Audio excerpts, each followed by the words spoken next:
Saudari-saudaraku yang terkasih, ada seorang ibu yang sangat terkesan dengan pelayanan komunitas kematian yang melayani orang-orang yang meninggal, komunitas Santo Yusuf.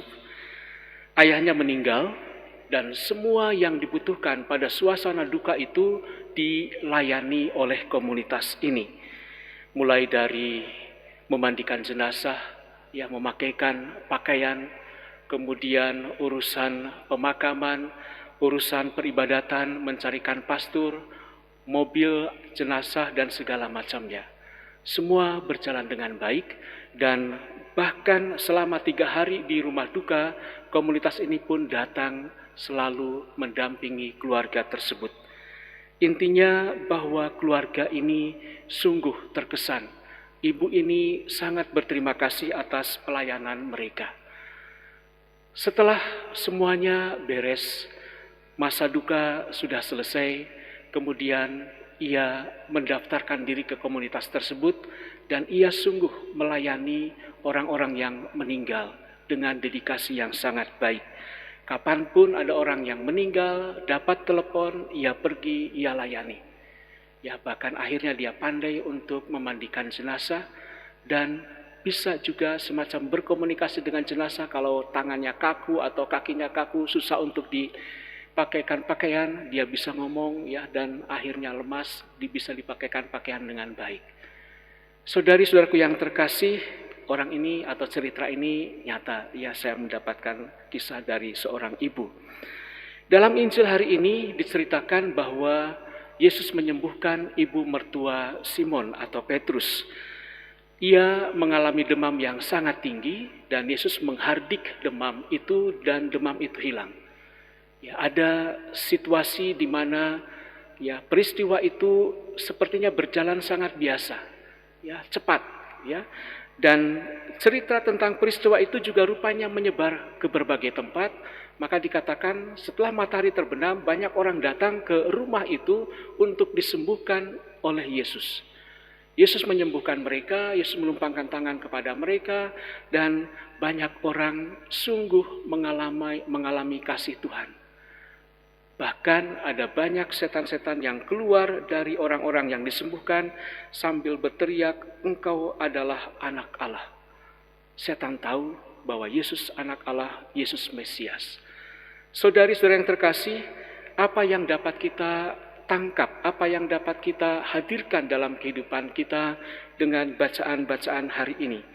Pertama, jika kita menderita sakit atau mengalami penderitaan apapun, situasi-situasi sulit dalam hidup yang kita alami, memang tidak ada siapapun yang patut kita datangi.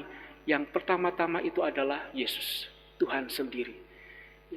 Asal kita sungguh berani, asal kita sungguh menyerahkan diri seutuhnya kepadanya dan yakin, percaya bahwa Tuhan mau menolong kita, Tuhan mau menyembuhkan kita, Tuhan mau memberikan keselamatan kepada kita. Lalu menarik sekali apa yang dilakukan oleh ibu mertua Simon. Setelah disembuhkan oleh Yesus, ia segera melayani Yesus dan rombongannya. Yesus yang telah membuatnya bangkit kembali, Yesus yang telah membuatnya sehat kembali. Dia segera melupakan tentang dirinya. Dia melupakan sakitnya, dia melupakan berapa lama waktu dihabiskan ketika ia sakit atau obat-obatan yang lain mungkin. Tetapi yang jelas bahwa ia tidak lagi berfokus kepada dirinya sendiri, ia fokus kepada orang lain. Ia melayani Yesus bukan sekedar mungkin menyediakan minuman atau makanan, tetapi nampaknya di sini ibu mertua Simon juga melayani orang-orang yang datang untuk disembuhkan oleh Yesus. Saudari-saudaraku yang terkasih, hal ini patut kita teladani.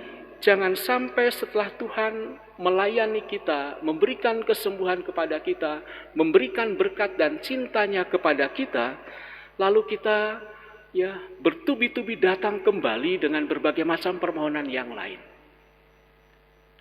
Kita harus berani untuk cukuplah rahmat Tuhan untuk kita. Lalu kini saatnya aku mau melayani. Kini saatnya aku datang kepada Tuhan, kepada sesamaku untuk menghadirkan cinta yang telah aku terima dari Tuhan. Kini saatnya aku datang untuk memberikan kelegaan bagi banyak orang. Inilah ya peristiwa yang sungguh luar biasa yang dilakukan oleh ibu mertua Simon. Sekecil apapun yang dapat kita lakukan, kita lakukan. Ya, maka salah satu panggilan kita sebagai orang Kristiani, sebagai pengikut Kristus adalah melayani. Tapi kita juga harus ingat, jangan sampai pelayanan kita seperti yang dikatakan oleh Paulus dalam bacaan pertama tadi. Ya, kita melayani di paroki, di gereja, saya mengatakan, saya makan kelompok ini, saya kelompok itu, saya golongan ini. Lalu kita tidak mau melayani yang lain. Itu urusan kelompok sana. Tidak. Tapi justru kita siap untuk melayani siapapun. Maka di bagian akhir ada hal yang menarik, orang banyak melihat apa yang dilakukan oleh Yesus dan mereka mau menahan Yesus. Mereka mau supaya Yesus tinggal tetap di situ. Jangan pergi ke tempat yang lain. Sikap seperti ini yang seringkali juga kita lakukan. Kita hanya mau menikmati sendiri berkat yang diberikan oleh Tuhan kepada kita. Kita tidak mau membagi berkat kepada orang lain, kepada sesama. Maka Yesus berkata, juga di kota-kota lain aku harus memberitakan Injil Kerajaan Allah, sebab untuk itulah aku diutus. Saudari-saudaraku yang terkasih, kita jangan sampai menjadi penghambat berkat bagi orang lain. Kita jangan sampai menjadi penghambat bagi berkembangnya suatu pelayanan. Tugas kitalah untuk meneruskan dan menyampaikan kabar kebaikan, kabar sukacita, Injil bagi sesama kita. Tuhan memberkati.